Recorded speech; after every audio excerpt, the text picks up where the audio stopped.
राजनाथ सिंह ने पाकिस्तान को चेतावनी दी है। उन्होंने कहा कि पाकिस्तान पीओके में आतंकवादी कैंप बंद करे।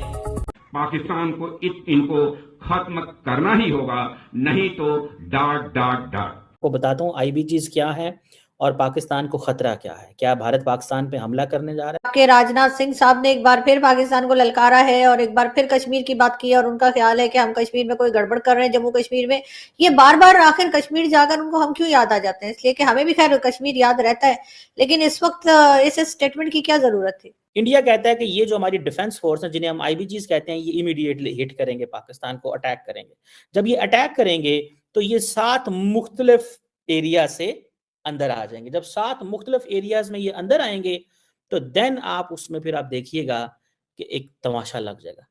आप कोशिश करें पाकिस्तानी बनने की और पड़ोसियों से रिलेशनशिप ठीक करें, उसके बगैर गुजारा नहीं। जो भी कंट्री, मैं ये नहीं कह रहा हूं सिर्फ पाकिस्तान, जो भी कंट्री अपने पड़ोसियों के साथ रिलेशनशिप ठीक नहीं रखता, तरक्की नहीं कर सकता।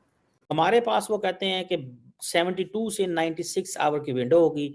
इस 72 से 96 आवर की विंडो के अंदर हम पाकिस्तान का बहुत सारा जो इलाका है या बहुत सारा एरिया जो है वो कैप्चर कर लें। हाथ इतना फारेग है यार कि तुम्हारे पीछे पड़ा रहेगा। तुम्हारे पास लेने देने को है क्या जो किसी को इतना खतरा बन चुके हो? आप तो अपनी एग्जिस्टेंस को खुद खतरा बन चुके हो। देखा जाए अपनी तबाही का बायस तो आप खुद हो। जिनके बच्चे ना पढ़े, 3 करोड़ बच्चा स्कूल ना जाए, 7 करोड़ भिखारी हो। किसी को जरूरत है? पाकिस्तान तो रोज सुबह उठते ही बोलता है ओ जी साडा कश्मीर हैगा ना, ओते ऊपर ओते के नाम है तो इंडिया ने कब्जा कर रखा है और हम उसे छुड़ाएंगे। और रोज सुबह सुबह जैसे होता है ना, एक बेवड़ा समझते हो आप, तगड़े वाला। जी जी जी। मैंने एक दुबई के इमिग्रेशन अफसर से पूछा कि तुम ये पाकिस्तानियों के साथ इतना इंसल्टिव सलूक क्यों करते हो एयरपोर्ट पे? ये 15-20 साल पहले। उसने कहा कि ड्रग आती है सिर्फ और सिर्फ बांग्लादेश और पाकिस्तान से। ये 15 साल पहले की सिर्फ कहता ड्रग आती है बांग्लादेश और पाकिस्तान से। फिर हम क्या करें, मजबूरी है हमारी, हमने इनके साथ इसी तरह सलूक करना, क्योंकि मेरे सामने वो बेइज्जती कर रहे थे। फिर मैं उम्रा करने जाता हूँ चीमा साहब, मैंने देखा मेरे सामने बुजुर्ग होते हैं पाकिस्तानी खड़े 80-80 साल के, और वो धक्के मार रहे होते, धक्के मार। जय हिंद दोस्तों, आपको बताया कि प्रधानमंत्री नरेंद्र मोदी जम्मू कश्मीर के अंदर टनल के उद्घाटन किए थे और वहां पर जबरदस्त स्पीच दिए थे। लेकिन वहां पर इतनी बड़ी खुशी के मौके पर भिखारिस्तान पाकिस्तान को कुछ भी उन्होंने नहीं कहा था। लेकिन उसके अगले दिन रक्षा मंत्री राजनाथ सिंह जी का जो अखनूर में एक स्पीच हो रहा है और वहाँ पर राजनाथ सिंह जी अच्छी तरह से पाकिस्तान को बड़ी चेतावनी दे दिए हैं। और जिस तरह उन्होंने चेतावनी दी है कि 2026 तक पाकिस्तान पीओके के अंदर आतंकवादी गतिविधियां जितना भी किया, लेकिन अब पाकिस्तान को पूरी तरह से उसको बंद करना पड़ेगा, नहीं तो डट मतलब पाकिस्तान को इसका खामियाजा भुगतना पड़ेगा और भारत के तरफ से जवाब दिया जाएगा। जिसको पाकिस्तान घबराया हुआ है और समझ गया है कि राजनाथ सिंह जी का क्या पाकिस्तान को चेतावनी है, और उसके लिए पाकिस्तान बिल्कुल तड़प रहा है और पाकिस्तान कह रहा है भारत हमसे युद्ध चाहता है, वार चाहता है, जंग चाहता है, और इंटरनेशनल कम्युनिटी इस पर कुछ भी बात नहीं कर रहा है।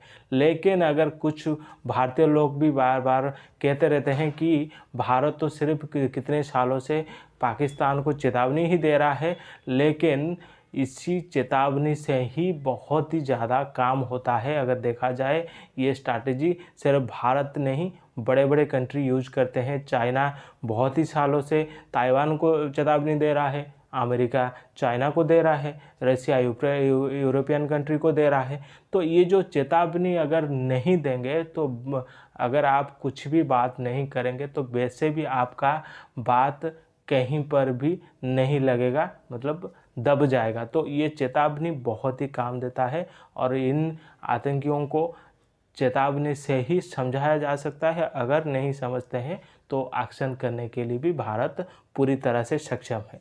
और हम इस डिफेंस फोर्स को कहेंगे पाकिस्तान पे हमला कर दो। अच्छा, so for example hypothetically speaking, on any odd day, किसी दिन इंडिया के किसी इंस्टॉलेशन पे कोई हमला होता है। एज इंडिया का मॉडल ये है, नॉन स्टेट एक्टर करते हैं। इंडिया कहता है कि ये जो हमारी डिफेंस फोर्स है, जिन्हें हम आईबीजीज कहते हैं, ये इमीडिएटली हिट करेंगे, पाकिस्तान को अटैक करेंगे।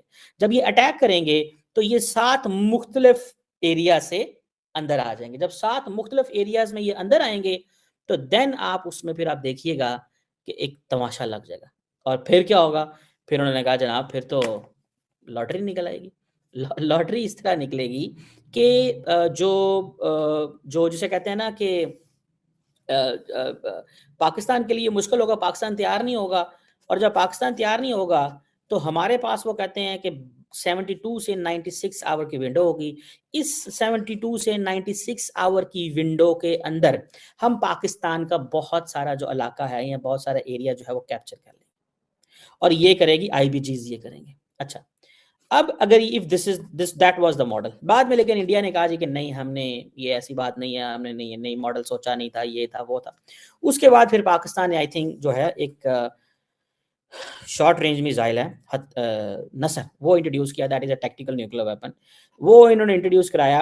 और इंडिया ने कहा जी कि ये जो हम 72 से 96 आवर के इर्द गिर्द इन पाकिस्तान के को कैप्चर करेंगे, इससे पहले कि इंटरनेशनल कम्युनिटी बोले, इससे पहले कि दुनिया को पता चले कि क्या हो रहा है, इससे पहले कि क्या सिचुएशन बनती है, हम जब ये इलाका कैप्चर कर लेंगे और फिर हम निगोशिएटिंग टेबल पे आ जाएंगे। कहाँ पे आ जाएंगे? निगोशिएटिंग टेबल पे आ जाएंगे। और निगोशिएटिंग टेबल क्या होगा? निगोशिएटिंग टेबल ये होगा कि भाई साहब, हाँ जी, ये आपने हमारे साथ क्यों किया, ठीक है। और फिर वो ये भी कहते हैं कि हम सारा कुछ अंडर दी न्यूक्लियर ओवरहैंग करेंगे। सो ये लिमिटेड, इंडिया कहता है जी लिमिटेड वॉर की पॉसिबिलिटी मौजूद है under the nuclear overhang. That was the model कि हम लिमिटेड वॉर करेंगे अंडर द न्यूक्लियर ओवरहैंग, यानी कि पाकिस्तान का जो जिसे कहते हैं ना कि हम उसकी जो न्यूक्लियर डॉक्ट्रिन है, what ever which Pakistan has not declared, बहरहाल वो कहते हैं जी कि हम 72 से 96 घंटे के अंदर पाकिस्तान की कोई टेरिटरी करेंगे, कंट्रोल कर लेंगे, ये पाकिस्तान की जो है ना वो न्यूक्लियर डॉक्ट्रिन को भी नहीं हिट करेगा, ये लिमिटेड वॉर होगी, और हम फिर इंटरनेशनल कम्युनिटी को साथ बीच में डाल के पाकिस्तान को कहेंगे कि भाई साहब ये आप जो है ना ये आपकी एम्बैरेसमेंट है, दिस एंड दैट। पाकिस्तान तो रोज सुबह उठते ही बोलता है ओ जी साडा कश्मीर हैगा ना, ओते ऊपर ओते के नाम है इंडिया ने कब्जा कर रखा है और हम उसे छुड़ाएंगे। और रोज सुबह सुबह जैसे होता है ना, एक बेवड़ा आदमी, बेवड़ा समझते हो आप, दारूबाज तगड़े वाला, जी जी जी, बिल्कुल बिल्कुल। मतलब उन्हें नशे में रहने की आदत होती है। लेकिन प्रॉब्लम ये है, उस ऐसा आदमी जिसे नशे में रहने की आदत होती है, वो सुबह से शाम तक दारू पी रहा है, तो उस आदमी को सुबह उठते ही शराब चाहिए। यही नशा, इसी को नशा कहते हैं ना, आपकी शब्दों में उसे चूरन कहते हैं। अब वो चूरन पाकिस्तान को तो सुबह से शाम तक मिलता रहता है, ठीक है। अब जैसे मिला रहता है तो सबसे पहले उठते ही आपके जो प्राइम मिनिस्टर है, आर्मी वाले हैं, वो सुबह सुबह कोई ना कोई कश्मीर के ऊपर कोई ना कोई कहानी गा देते हैं। अब जैसे ही गा देते हैं तो पाकिस्तानी बहुत ज्यादा वो फील करते हैं कि हाँ जी हमारी जो आर्मी, आजकल वो नशा थोड़ा झेला नहीं जा रहा है, या यूं कहें वो असर नहीं कर रही। नशे की एक आदत होती है ना, थोड़ा थोड़ा डोज रोज बढ़ाना होता है, तभी मजा आता है, वरना एक लेवल के बाद वो शराब जो है, वो चीज जो है वो असर करना बंद कर देती है। जो तो दोस्तों, इस बार का जो राजनाथ सिंह जी का ये चेतावनी है पाकिस्तान को, ये इस वजह से अहम है क्योंकि पाकिस्तान पीओके के अंदर जिस तरह आतंकी गतिविधियां बढ़ा रहा था, और बार बार बीच बीच में आपको भी पता होगा कि हमारे जवान शहीद हो रहे हैं कश्मीर के अंदर, और पाकिस्तान के पीओके के जरिए ही पाकिस्तान हमला कर रहा है। और ज़्यादातर ये जो टीटीपी है और तालिबान है उसके वजह से पाकिस्तान के ज़्यादातर आर्मी बिजी है वहाँ पर, नहीं तो ये लोग हर वक्त भारत के अंदर ही दहशती मचाने की कोशिश करते होते। तो इसको काउंटर करने के लिए और पीओके को आगे आने वाले वक्त में पीओके को पाकिस्तान के चंगुल से मुक्त करने के लिए ऐसे आग, ऐसे चिंगारी, ऐसे चेतावनी पाकिस्तान को देना चाहिए, और उसी का ही भारत सरकार उसी का ही काम कर रहा है, और जो कि राजनाथ सिंह जी इस बार दिए हैं चेतावनी, और इसके लिए भारत बिल्कुल तैयार है। आने वाले वक्त में पीओके भारत के अंदर ही होगा, जो कि पाकिस्तान कब्जा किया हुआ है। तो दोस्तों, आई होप कि आपको ये वीडियो बिल्कुल पसंद आया होगा। अगर वीडियो पसंद आए तो वीडियो को लाइक करिए, चैनल को सब्सक्राइब करिए। तो चलिए दोस्तों, फिर मिलते हैं नेक्स्ट वीडियो में, तब तक के लिए जय हिंद, जय भारत।